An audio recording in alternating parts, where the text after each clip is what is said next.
The commandment, thou shalt not commit adultery, would seem pretty self-evident to a couple on their wedding day. So think, for example, of the father of the bride getting up at the wedding reception and as his speech says, remember the sixth commandment, guys, thou shalt not commit adultery, and then sits back down.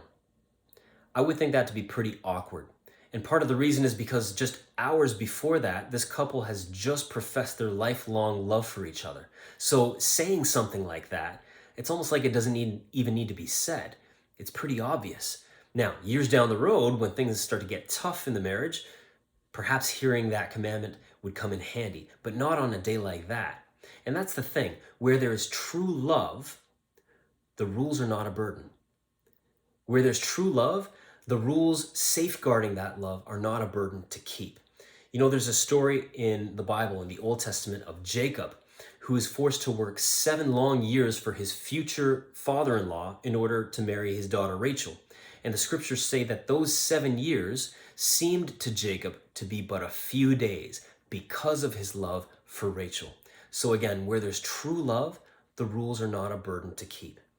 You know, I love hockey, and it's because of my love for hockey that I was able to put up with all the annoying drills, the demanding coaches, the confusing rule book, all these things because of my love for hockey.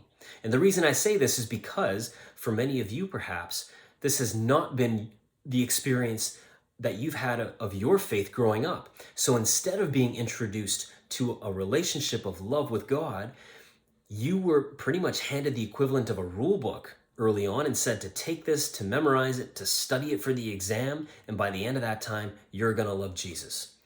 Well, it doesn't work that way. We know it doesn't work that way. In today's readings, particularly the second reading, St. Paul says, you know the commandments, thou shalt not commit adultery, thou shalt not murder, thou shalt not steal.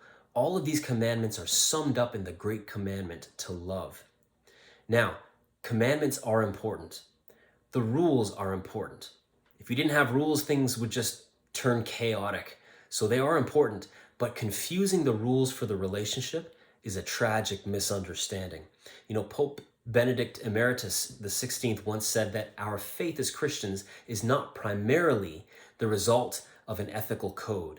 Our faith is primarily the result of an encounter with a person, the living person of Jesus Christ, and knowing his love, which is a love that you cannot experience anywhere else.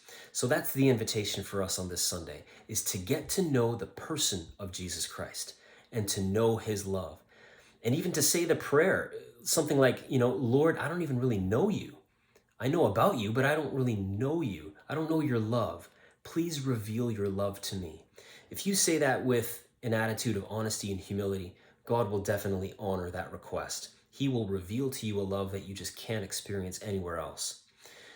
If you're discerning a religious vocation to the priesthood, a religious life, or a vocation to marriage, seek first to deepen your relationship with God. Make that your priority. There's a saying that goes, you're not going to discover God's plans without first discovering God and his love for you. And that's true for anyone seeking to do the Lord's will. That's how it works. The relationship comes first, then the rules and instructions follow.